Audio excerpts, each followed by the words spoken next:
Bos días a todos amigos dende o meu recuncho de Trevinca.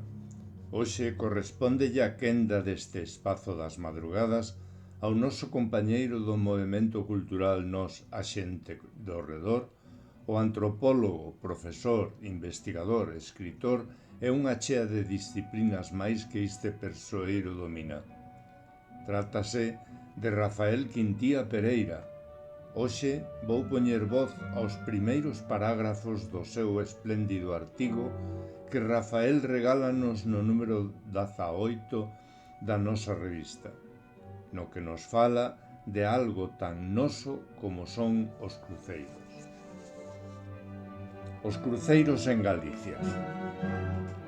Teño falado nalgúns dos meus libros sobre os cruceiros, sobre o seu valor patrimonial e simbólico, pero nunca está de máis afondar no tema e lembrar algúns dos seus aspectos máis salientables á vista do valor cultural que teñen na nosa terra.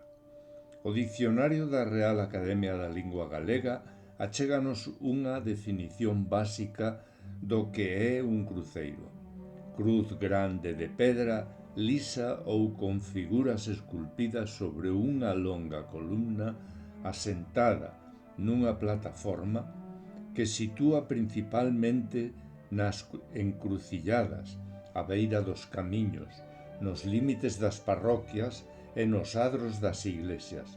Os cruceiros son monumentos maiormente feitos de pedra, aínda que tamén os hai con cruces de madeira ou ferro, que adoitan poñerse nos cruzamentos ou nas beiras dos camiños. Adoitan ter decoración escultórica e inscripcións, aínda que non sempre. Poden, entre outras moitas orixes, sinalizar lugares perigosos do camiño, ser votivos ofrecidos por algún devoto, conmemorativos, ou poden estar marcando ou rememorando unha morte tráxica, como acontece tamén coas cruces de mala morte que se poñen na costa en lembranza dos mariñeiros mortos no mar. Hoxe en día tamén se erixen por motivos ornamentais, xa que son elementos patrimoniais icónicos da nosa identidade colectiva, elevados á categoría de símbolo de Galicia, como acontece con outros elementos como os hórreos, por exemplo.